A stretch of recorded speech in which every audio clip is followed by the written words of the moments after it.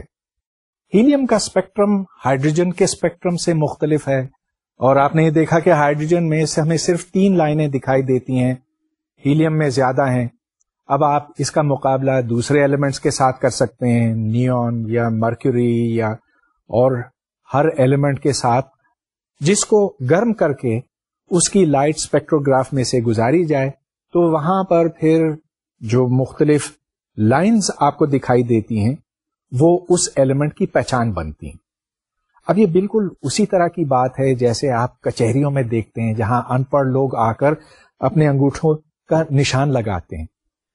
وہ شخص چاہے اس جگہ ہو یا کہیں اور چلا جائے، اس کی پہچان تو اس کا انگوٹھا رہتا ہے، انگوٹھے کی چھاپ رہتی ہے.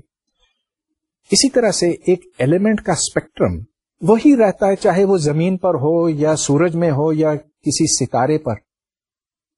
لہذا ہم یہ بتا سکتے ہیں کہ اس ستارے کے اوپر کون کون سے عناصر موجود ہیں، کتنی مقدار میں اور کس رفتار کے ساتھ وہ حرکت کر رہے ہیں. اگر وہ پورا ستارہ جو ہے دور جا رہا ہے یا نزدیک آ رہا ہے تو پھر ہم یہ بتا سکتے ہیں کہ وہ رفتار کتنی ہے. اس کو ڈاپلر شفٹ کہتے ہیں. ڈاپلر شفٹ کی بات میں نے ساؤنڈ کے حوالے سے کی تھی، تو اس میں یہ تھا کہ اگر یہ ساؤنڈ کا ایک سورس ہے، منبع ہے، اور اگر یہ اس طرف آ رہا ہے تو یہاں پر اس کی فریکوینسی بڑھتی ہوئی دکھائی دے گی. اس کے برعکس اگر یہ اس طرف جا رہا ہے تو یہاں پر فریکوینسی کم ہو جائے گی. لہذا ڈاپلر شفٹ سے آپ یہ جان سکتے ہیں کہ کتنا ویلوسٹی میں فرق ہے. What is the difference in velocities between this and this. اس ستارے سے جو روشنی نکلتی ہے وہ ایک بلیک باڈی اسپیکٹرم کی طرح ہے، اور آپ یہ دیکھ رہے ہیں کہ اس میں زیادہ روشنی نیلے کی طرف ہے، گویا کہ یہ کافی گرم ستارہ ہے. اگر یہ روشنی ہم تک براہ راست پہنچے اور رستے میں کوئی رکاوٹ نہ ہو تو ہمیں ایک مکمل بلیک باڈی اسپیکٹرم دکھائی دے گا. لیکن اگر درمیان میں، مطلب یہ کہ اس ستارے اور ہمارے بیچ میں کوئی ہائیڈروجن کا بادل ہو، اور اس طرح کے بادل کائنات میں عام ہوتے ہیں، ہر طرف پھیلے ہوئے ہیں، تو پھر اس روشنی کو ہائیڈروجن کے دھوئیں میں سے گزر کر ہم تک پہنچنا ہوگا، اور اس میں جو ہائیڈروجن کے ایٹم ہیں وہ اس روشنی سے ایکسائٹ ہوں گے، لیکن ہر فریکوینسی پر نہیں، صرف 3 مخصوص فریکوینسیز ان میں سے نکالی جائیں گی ویزیبل رینج کے اندر. اس کا مطلب یہ کہ اگر ہم ٹیلیسکوپ سے اس کی طرف دیکھیں اور آگے اسپیکٹروگراف لگائیں تو اسپیکٹروگراف میں 3 اہم لائنیں موجود نہیں ہوں گی. مطلب یہ کہ وہاں پہ ہمیں ڈارک لائنز دکھائی دیں گی. یہ ہائیڈروجن کا ایبزارپشن اسپیکٹرم ہے. تو ہائیڈروجن صرف ان فریکوینسیز کو جذب کرتا ہے جو اس کی ایمیشن فریکوینسیز ہیں. چنانچہ آپ کو ایچ الفا، ایچ بیٹا اور ایچ گاما اس میں سے کم نظر آئیں گی یا مکمل طور پر اس میں سے غائب ہوں گی.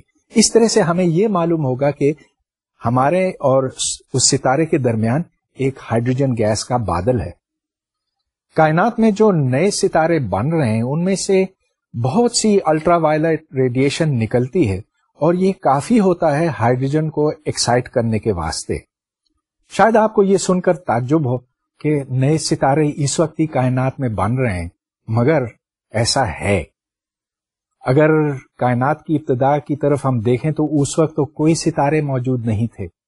اس کے بہت بعد، کئی ملین سال بعد، پہلے ستارے وجود میں آئے، اور اب بھی جو نئے ستارے بن رہے ہیں، اور جہاں یہ بنتے ہیں تو اس کے بعد جو الٹرا وائلٹ ریڈیشن ان سے نکلتی ہے، ان ریڈیشن سے ہائیڈروجن گیس اور جو ہیلیم تھوڑی بہت مقدار میں موجود ہے وہ ایکسائٹ ہوتی ہے. ان کے بادلوں کو پھر ہم اپنے ٹیلیسکوپ سے دیکھ سکتے ہیں. اب تک روشنی کے اخراج ایمیشن کے بارے میں نے آپ کو 2 چیزیں بتائی ہیں.